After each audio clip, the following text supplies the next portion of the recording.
Why do y'all wait till I get up here to do this? Why don't you look ahead? We don't want to leave a bunch of dead air on the report. Oh, that's a good point. I got it. All the conversations going on before. Listen to the Associated Press. And we're ADD, right? So we don't want to miss a text. So that would be awful too. So, yes, no question. You guys all good with that? Ready, TV? We got it. Good morning, everybody, and hope you had a good weekend. Congratulations again to Notre Dame. They're really good. They played us like they played for 3 quarters against Ohio State. That's what I was afraid of. We had their respect, and they came in ready to play, and they had a great plan, and they're big, they're physical, they can run. They'll be the 2 best lines of scrimmage I think we'll play. Have been each year since we've been here, and that's why they've won 26 straight ACC regular season games. Them and Clemson have dominated this league.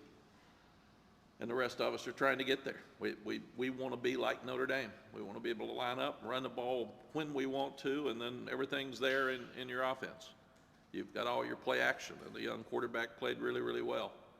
And we were unlucky that we had his second week, not his first week, because he was much better this week and much more prepared, much more relaxed than before. And when you can run the ball as well as they do, it makes it easy. Protection's easy. You can't get there. You take linebackers and safeties and put them in the running game to try to stop it, and then the passing game's there for you with the wheels and the deep post they threw over the safety's head. Just everything's there. And then they make it very difficult to run the ball. And when they do, then you've got to make plays in the passing game. But what happened is our positive plays, deep plays for touchdowns hurt our defense in a weird way because we had 3 3-and-outs. So the defense is on the field too long early in the game, and then we come in and throw one play deep touchdown, and the defense is right back on the field. So we've got to run the ball better offensively to try to stay on the field more. I think we're averaging like 27 minutes a game, and we're scoring fast, but we're not consistently good enough in the running game. We're getting running yards in a lot of cases, but it's a big play. It's not first down runs. And we're doing very poorly in that area. I was very proud of our guys that they kept fighting. They could have very well laid down and given up because they were physically getting beaten, and mentally Notre Dame was scoring. It was frustrating for us, and the guys put so much into the game, and they didn't quit. They kept fighting, and I'm really, really proud of that. It does matter. It matters for now. It matters in their life, and actually hung in there and kept themselves in a position to have a chance to get back in the ball game. If you think about it, we missed 3 2-point plays. 2 of them we missed, and one was a throw that was too high, and one was a close call with Bryson Nesbitt in the end zone. The other one was a celebration call that we had very little chance to make. But if you make those 3, you got a 7-point ball game. At the end of the game, when we're getting ready to onside kick, and I can't talk about officiating as such, but so many weird things happened in that game. We get ready to kick the onside kick. We actually kick it. The whistle blows. We're trying to figure out why they called a sideline warning. I've never seen that before. So I had some new ones come up for 34 years as a head coach on Saturday. But again, the kids can see some hope, and with that hope, we would have had a chance to win the game if we just do a few more things. And we didn't play very well. We played hard. Offensively, and we're still excited. We're 3-1 headed into conference play, and that's better than we were this time last year. So we got a lot of positive things moving forward. Offensively, I was like I said, I've been very disappointed in running games, especially on early downs. We have entirely too many 1-yard gain, 2-yard losses on first downs. And we've done a great job on third downs, considering we have to overcome so many 3rd and longs. And that's something we've done for 4 years. We've got to change it. We've got to fix it. We've got to be better on first downs. And again, you got to stay on the field more offensively to help your defense, because we get beat down on defense because they're out there so much. A couple of things that have been very positive. We challenged our offense to do a better job in the red zone with touchdowns. They've still scored a touchdown every time in the red zone, unlike last year. So that's really been an improvement. The other thing, we've given up 9 sacks this year in 4 games. Last year we gave up 17. So those are 2 areas that we're better, and the offensive line did an amazing job on Saturday, considering how poorly we ran the ball. Because Notre Dame knew we were going to throw it and still had trouble getting there. They got there 3 times, but we have got to do a better job of running the ball to try to help our offensive line with pass protection. And some of that's inconsistency with the running backs. We're probably playing so many, we've got to get it down to where we've got a couple that when they got the hot hand, they'll stay in, and nobody had the hot hand on Saturday. So we got to keep looking at what is wrong with the running game and what do we need to do to fix it. And again, the offensive line is playing pretty well. Drake leads the nation in touchdown passes. He's got 16 touchdowns and 1 interception, and the 1 interception was deemed that it should have been a flag. So really and truly, he shouldn't have an interception on the books, but he is doing an amazing job. He threw 5 touchdowns on Saturday. He scored 32 points, and he's mad at himself for the ones he missed. That's how competitive he is. So he gives us a chance, because we can score points offensively, to be in every game and never be out of a game. And that's the other thing I told the guys on Saturday. You're never out of a game with Drake May, because we've got skill, we've got speed, and if you're down, don't get your head down, quit looking at the scoreboard and go back to work, because you have a chance to come back and make plays. Can't have the turnover. Quarterback's usually the worst ball security on the team because you don't ever hit him. So he's got to do a better job of tucking that ball away when he scrambles, because he's a really good scrambler. And he puts himself in a position to make plays with his feet. And he's got big hands, but he's going to have to cover the ball up when he's trying to scramble out with great defensive players like Notre Dame has around him. Excuse me, it was documented I screamed some Saturday. So, a little voice issue there.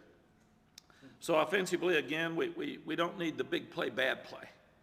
We need the big plays, but we got to be more consistent and not have the bad plays. And that's really, really important to us, is consistency in the running game. The 2 guys that played the best on offense were Corey Gaynor and Awesome Richards. We don't have players of the game when we don't win the game, but those 2 guys graded out the best of the offense team entirely. Defensively, we're very disappointed. We have good players, we have good coaches. I'm not sure the disconnect, but it's there, it's real. You can't hide from it. We are playing good at times. We played a good first quarter, and then all of a sudden we have a blitz. We should be sacking their quarterback, and he scrambles 8 yards for a first down. And then it seems like we get down and start giving up plays. And we gave up 24 points in the last 5 minutes of the half and the first 5 minutes of the second half that changed that game. It was 14-14, and we gave them opportunities. They scored 10 points before the half, and part of it is they score a touchdown to make it 21-14. We've got to go back and score offensively. We have 3 quick plays and out and give them a short field to go down and kick a field goal. So offensively, we've still got to help, but then we come back out, and you have to stop them to start the third quarter, and they drive 75 yards for a touchdown, and an easy touchdown, which you cannot do if you're going to win the game. And then we fumble the first play, and they go score. And why I was so passionate about the 4th down call, that changed the game. We get a stop there.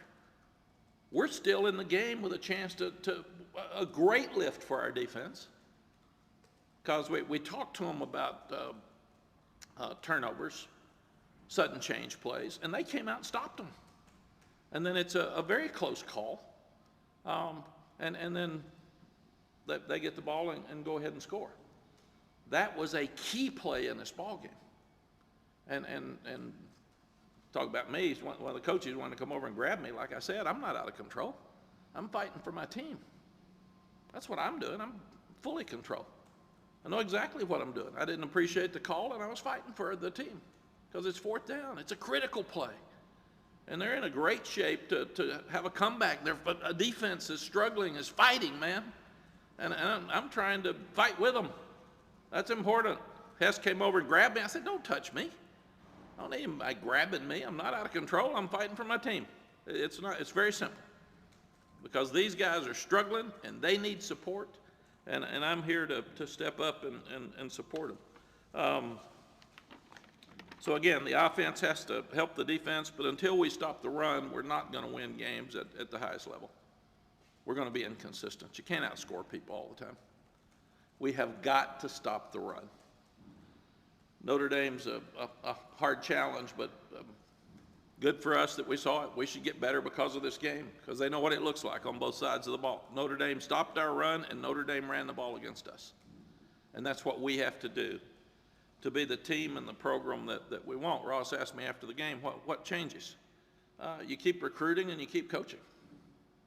They've had tradition for many, many years. They've had top 10 recruiting classes every year. Our best players are our youngest ones, by and large.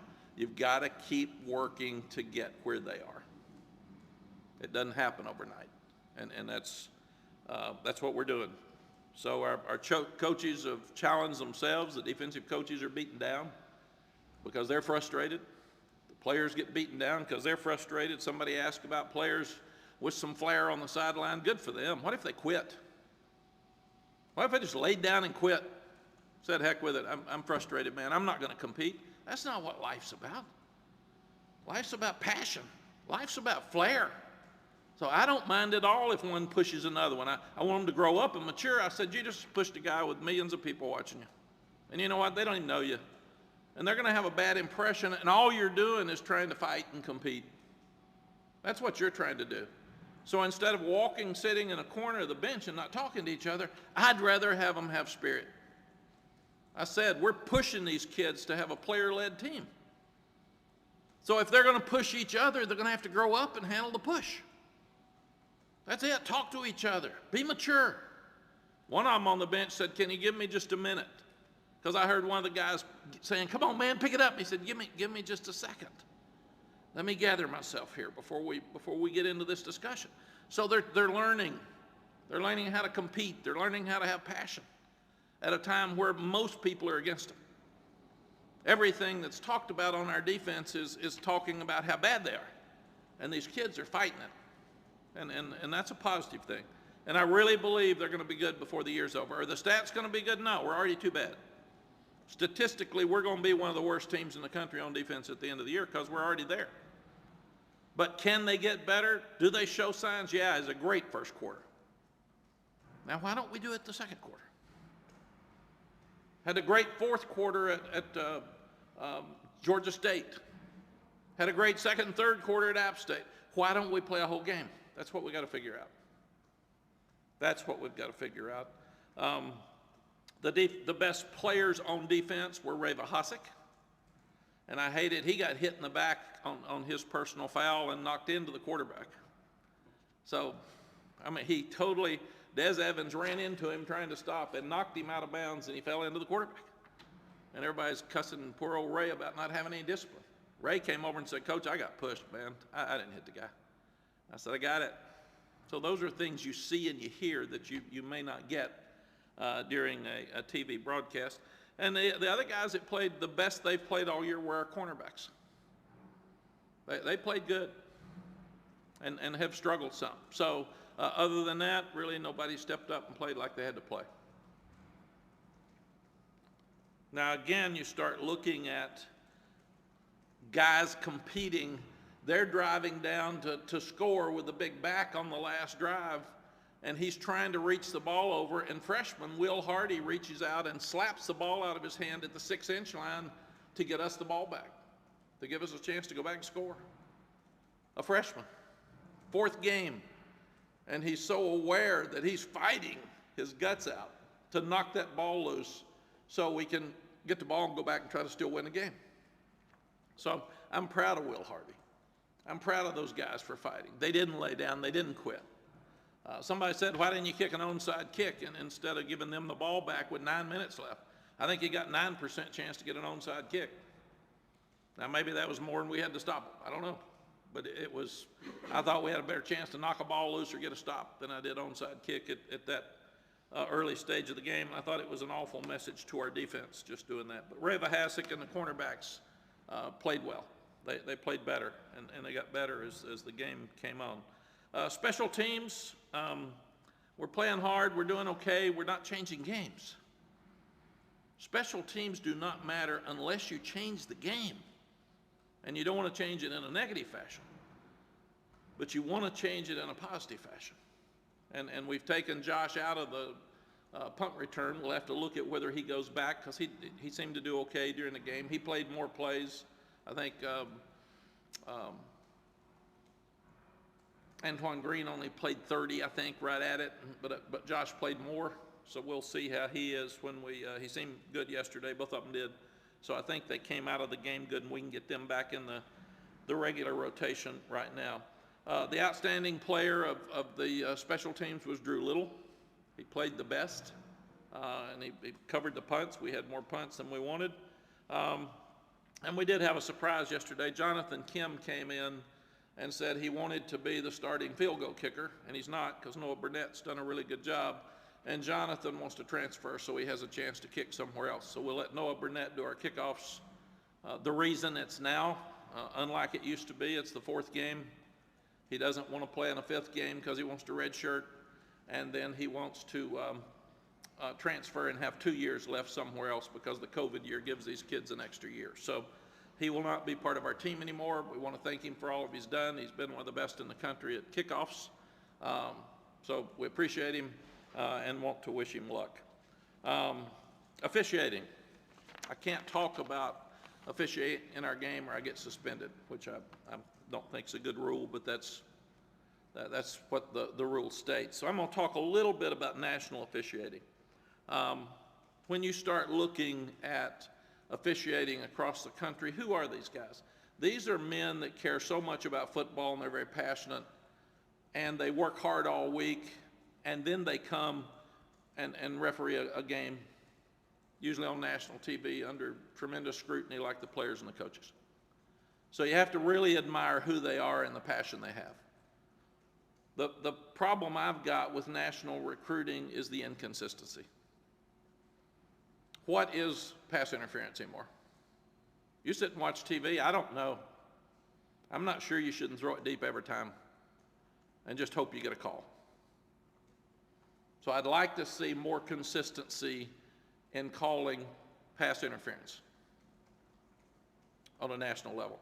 I would like to see more consistency on calling holding. What is holding? When does it take them down? Because those two calls make more difference in college football than anything else. And then I'd like to see more consistency in celebrations. As long as you're not taunting the other team, we'll allow a defensive lineman to go dance after a sack, but we won't let a receiver drop a ball and spin it a little bit. Not in anybody's face. So I'd like for us to go back and revisit the celebration rules so we can be more consistent on what that means. Same thing with roughing the passer. Sometimes if you touch him, it's a penalty. Sometimes you hit him hard, and it's usually a penalty, and the last one's targeting. It's really, really hard when a 5'9" guy is running the ball and he turns the corner and there's absolutely no target area for a defensive back to hit him on. So it's going to be targeting. If a receiver, a running back, or somebody is running and really low, what do? You got to try to hit him with your shoulder on the shoulder. So we've got to continue to revisit those. And I still wish targeting would be a 15-yard penalty and not take him out of the game unless they felt like it was such an awful penalty because it was dangerous to the other player. Let them play. Let them play. And if it's an unprotected player and you're taking a shot at his head, get him out of the game. Everybody understands that. But don't go hurt them. And the last thing about officiating is I think it should be upstairs. If there is a bad call on the field or a missed call on the field, have your best official with replay And they replay everything anyway, mostly, but don't have anything you can't replay.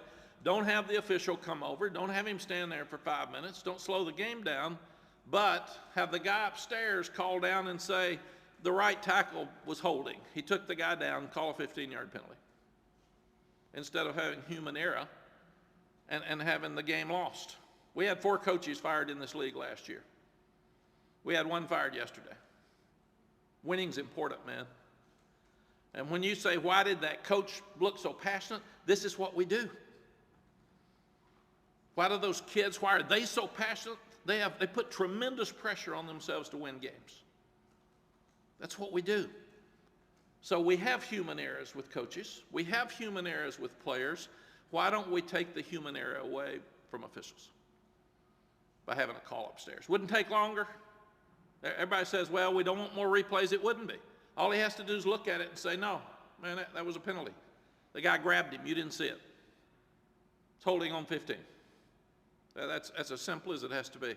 He sees everything upstairs. The guys on the field have a very difficult job because we substitute more than ever, we go faster than ever, and it's impossible to see everything. Upstairs, you got time to see it and replay it before the snap of the ball. And that's something else I'd love to see. Last thing, and I'll answer your questions, is I really like Jeff Collins. I hate to see him fired. He's a good man. He's passionate about Georgia Tech. He's passionate about football. He got fired in the first part of his 4th year. If that had been the deal when I was here, I wouldn't be in the Hall of Fame. I would have been fired. I think we're firing people too quickly. He took over a completely different system than he runs and doesn't have time to change that system and rebuild. And what happens is he also had 2 of the best players recruited off his campus last year to go somewhere else. That's the trouble with the transfer portal. You lose your 2 best players and then somebody fires you the next year. It's harder to get them in than it is lose them anymore with the transfer portal. So we've got to look at guys coming off of your campus and going somewhere else if you didn't have a great year. The other thing is, and there are a lot of people that we're talking to today that have been fired. It's one of the most devastating things that can possibly happen in your life. Some can't eat. All have to move, change jobs. Being fired is a very difficult thing. So when fans say, oh man, I'm glad we got us a new coach, this one's gone. You don't only fire Jeff because he'll be okay, he's got a buyout. You fire everybody else in the building. If I got fired today, there'd be 53 people in this building that have to go find jobs somewhere else. 53. So when we start talking about coaches fighting for their jobs, coaches being passionate during ball games, and being fired, it doesn't affect just the coach, man. It affects that team. It affects everybody on that staff. And you just think, if you were fired today, that's how that staff feels. That's how that staff feels. So Jeff will be fine. He's a good coach. He's a friend of mine. I appreciate who he is. He's always been first class. He goes by the rules. He's done everything right. He'll be fine. But let's not let it slide by that everybody else in that building may not have a job. And that's just part of it. So we shouldn't take lightly when people get fired. Questions? Coach, you talked a lot about the sacrificing the big play to try and give more time to the defense to rest up. I mean, where do you find that balance? You honestly say to yourself, hey, we don't want to get a 75-yard touchdown pass so we can run the ball and maybe give an extra minute or two to the defense to rest? No, I'm sorry. That's what you heard. That's not what I said. So let's start back over. We want to move the ball and score points. I don't want the 3 and outs. I don't mind the 75-yard touchdown. But if you can't run the ball and you live just by the deep play, then you're not going to win many games. We have to run the ball consistently better to help our protection and keep our offense on the field and still get the big plays. We're getting the big plays. We're scoring touchdowns in the red zone.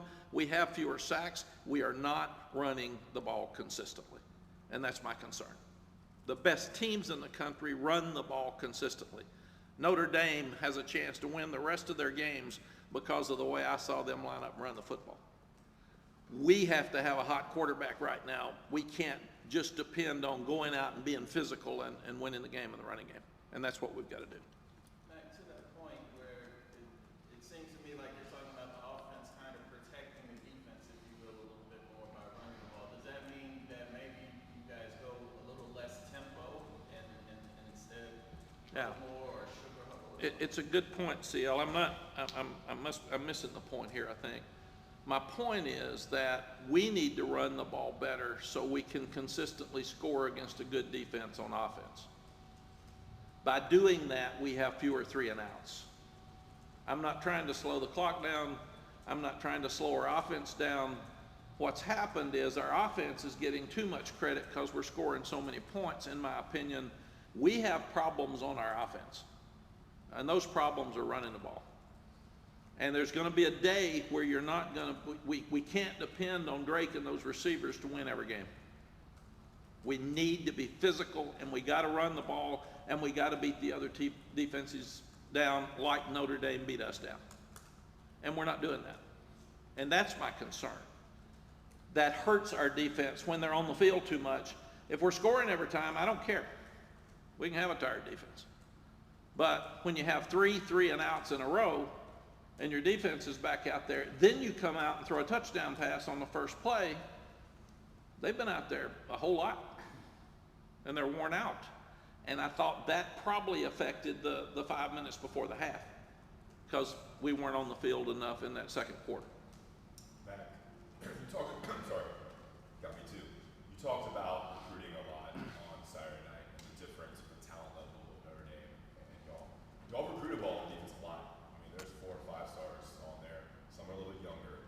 And then you mentioned there's a little disconnect between the good players, y'all good players and coaches. So what is the issue why the defensive line can't get to where it's competing with teams like Notre Dame and other good teams? Is it fundamentals? Is it development? Is it strength and conditioning? Like, what do you think the issue is why your very well recruited defensive line isn't standing up? And it's been kind of 4 games now. Yeah, I agree. And you have to be careful with the word disconnect. Obviously, things aren't working well. So whether it's disconnect, what we're doing is we're inconsistent. We're still sticking a head in the wrong hole, and it's amazing. Gene and I were talking about it hard last night, and 9 guys do exactly what they're supposed to do, and then a guy gets his head stuck inside, and they bounce the ball outside for 15 yards. So Gene will talk to you about that today, but I think that's the biggest thing. Travis Shaw came in and did a great job on Saturday, and he's 17 and been here, 6 months. So, but we are not playing well, consistently well, across the board on defense. We're just not. And people will beat up the offensive line when you have sacks, and it may not be their fault. People beat up the defensive line when you're giving up running yards. Linebackers had trouble Saturday too. They really struggled. So some of it may be that your line played great at times, and your linebacker feels we're at the wrong place. The sack on their quarterback should have been a sack on the 3rd and 8. We had a linebacker go inside and outside. If he goes outside, we've contained, and it's a sack. And we're still playing great. Instead, he takes the wrong path, and the guy steps around it and has the easy first down. So, but Gene can explain more of that to you when he gets here. You mentioned consistency, though. Like, why is there not consistency after 4 years and now 4 games? Like, there has to be some other issue that you thought about in terms of why this defense can't get consistent. I mean, say consistent only one, but yeah. I can say 5 different things, and you're going to say they're all an excuse, so it doesn't matter. It is what it is. We got to fix it. We're looking hard to fix it. Am I consistent in everything in my life, and I'm 71? No. Are you? No.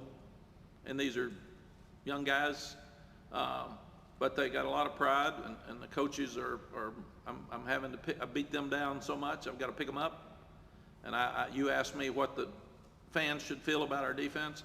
We should be very unique here, and we've got a really powerful offense and a chance to be really good. We should take a defense that's really struggling and have a fan base that picks them up. What a concept that would be. Oh my gosh, Why don't we be positive as a fan base to help somebody that's struggling instead of our society being just, they're bad. They should all be fired. That's the new term. It's complicated enough. If it was as easy as you want it to be in the answer, it would already be fixed. So, and I don't have a video here to sit and say, no, he's too wide. Yeah, he came underneath that time. He's got to keep the edge because we lost our edge on defense. Everybody played great, but we didn't have an edge. They bounced outside. You got to get an edge. You got to be outside. So that's what I mean. It's complicated enough because there's an issue on every defensive play. And because we have given, and Clemson gave up 45, Miami gave up 44, Wisconsin was one of the best defenses in the country, they gave up 52. Playing defense is harder than it used to be. Offenses are scoring more points. Is that an excuse for us? No. We got to be better than we are. So I think that's the thing, but I wish I could have a simple answer for you. It would sound like an excuse, and I'm not going to do that anymore. Can the issue be fixed in season, or is it something that you're going to have to wait until maybe next off season where you have a little bit more time? It needs to be fixed this week. It's better than it was in the opener already, and people wouldn't think so. We just played the best team we're going to play. And there were some good moments. We hung in there and fought them at times. Not enough. So, yeah, it's getting better. And it's getting better every day. And I'm going to keep pulling for these kids, and I'm going to keep encouraging them and keep their heads up. What a great teachable moment for these kids in their life. Things aren't good. Got to fix it. You can't lay down and quit. You can't put it off, and you can't make excuses. It is what it is. What is your level of frustration right now, and is there a degree of anger as well? I don't get angry. I really don't. I get passionate. I get challenged. I get driven. Anger doesn't do any good. That's just a waste of time, waste of energy. Frustration. I'd rather call it passion than frustration, but it's probably somewhere in between, very honestly. My job is to fix it. My job is to fix the running game on the offense. My job is to fix stopping the run on defense. My job is to stop the explosive plays on defense. My job is to get so we can make some differences in the special teams. My job is to recruit every player and make sure they're great and they're good kids and they make great grades and they represent us really well all the time and they knock hell out of everybody every Saturday. That's my job. That's my job. And never in my 32 years as a head coach has there been something I didn't need to fix. And 50% of the coaches are standing up here today talking about things they need to fix. And really 75%, because the ones that won really had a lot of bad plays. And it's like I said, Appalachian struggled and they got a Hail Mary and everything's good. Arkansas was kicking a field goal to win the game with 22 seconds left. They hit the top of the upright and it goes off. So Arkansas had an awful day and oh my gosh, A&M had a great game. No. We have to look at everything that happens during the game, win or lose. If you win, it's a whole lot easier because everybody forgets all the bad things. When you lose, everybody sits and looks at every little negative bad thing that happened. We have to do that anyway. We're seeing a different level of passion from you today than we might on a regular Monday. Did you address the team a little bit differently yesterday? Did they see a little bit more passion? I think I have passion all the time. Sometimes I don't. The tone is a little bit different. Yeah. I think we can be good, and we're not. So I want them to understand that. And Saturday, we played a team that was better than we were on the day we played, and they fought. And I've told them, as long as you fight and you compete, we got a chance, man. Don't give up. Don't get your head down. I didn't like what I saw at South Carolina last year. I didn't think we fought. I'm not going to have that happen again. I want this team to keep competing and this team to keep fighting. And that's what I told them. I told them that after the game. Are we messing a bunch of stuff up? Yes. Can we fix it? Only if you keep busting your tail, man. I'm going to give you all I've got. I want you to give us all you've got. Give me all you got. Give me 100%. We'll be good. We'll be fine in time. But we got to fix things. You mentioned the offensive line doing a better job of protecting Drake May. Do you feel like the offensive line is more suited to protecting a quarterback than allowing the run game to succeed, or is it just issues with the play calling? where do you see? No, I don't think that we're again, that's why we have coordinators in here. You all want me to be the coordinator and answer all the defensive and offensive questions, and Phil would be so disappointed if he didn't have to answer your bad questions. Because he's been excited all morning. He told me he just can't wait. He got his coffee, so he'd be ready to go. We are inconsistent again in some areas, and we're running the ball like we did last year by numbers. If you look at it, it's nearly the same exactly. I just want to run it better in situations like first down. That's what we've got to do. We've got to do better on first down. Again, when I talk, it's hard. You all hear pieces. And I'm talking about a huge football program, and you get pieces, and you take pieces because you have to. That's your job. I did your job. And you get sound bites. And we have to be really, really careful that what I'm saying is what you're hearing. Because what I say is very important. What you hear is more important because that's what you're going to print. And sometimes it's not what I said. Okay? Yes? Mack, a couple weeks ago, you told us unprompted that you had total confidence in Gene and the defense. I mean, how much has that confidence been shaken now? Yeah. Just a couple weeks ago? None. So a couple weeks later? Yeah, none. He's one of the best in the country at what he does. That's why it's confusing that we're not playing better. And we're all trying to figure it out. But we're not fighting. We're not blaming each other. We're not pointing fingers. Kids and the coaches are hanging in there. But we just got to keep getting better. Like I said, he and I had a long talk last night, and our talk wasn't me screaming at him. I mean, it's obvious we're making mistakes, and we got to quit doing that. Are there a lot of people with the same problems this morning? There really are. You just got to fix yours. Quit worrying about everybody else's. That's what's going to follow up when you talk. You said it was a hard talk, I think. Every talk I have is hard during the fall. It really is. I mean, I had a hard talk with Phil this morning, the whole offensive staff, last night and this morning, about running on first down. I mean, what I do is I do what you all do. I take it into them and I said, guys, here's the numbers. Numbers don't lie. Tell me, let's watch it. Show me why we're not making more yards running on first down. I want to know why, and I want to know what you're going to do to fix it. So I'm the fan. I'm the media. I asked them, Gene, we're giving up way too many yards rushing. Why? Man, what are we doing? What are we doing? Come on, man. Tell me. Show me. Show me what's wrong and what we're going to do to fix it. And that's what I do. That's my job. And you got a satisfactory answer. Well, yeah. I mean, you're always going to get a satisfactory answer. I want to see results. I don't want answers. I want results. I want to see product. I mean, my job is to win games here. That's my job. And do it within the rules and be a positive representative for the university. That's my job. I take my job very seriously and have for my whole life. This is what I do. I got my family, I got football, and I've got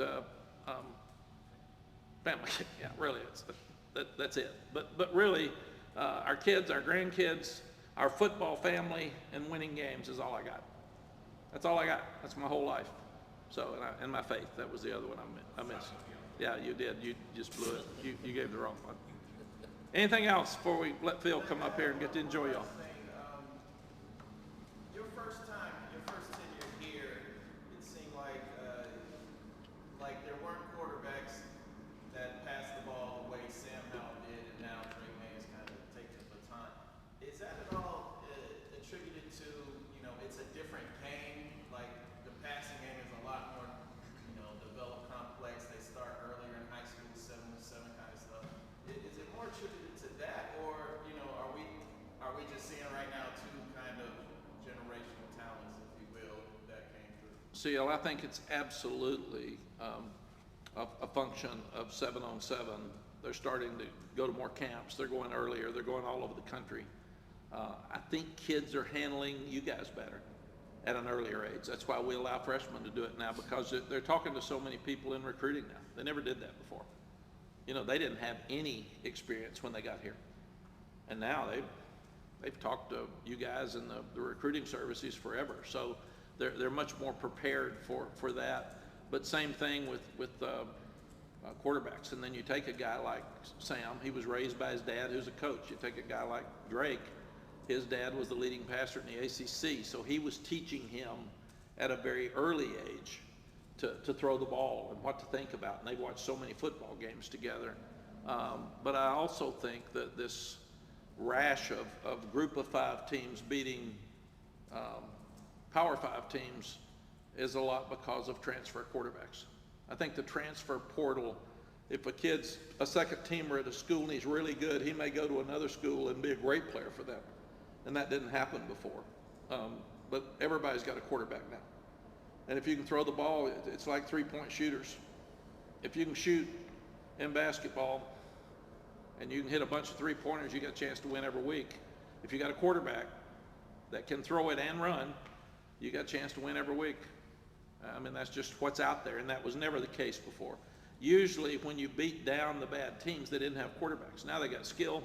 Everybody got fast receivers. Everybody's got a quarterback. Everybody's got a fast running back. Most people are going really fast, and they're spreading those linemen out. So usually they didn't have really great offensive linemen at the group of 5 level. Now it doesn't matter. You're playing in space. So you can get enough fast guys to give you fits. Okay. Anything else? Yes, Ross. I got questions for Dave.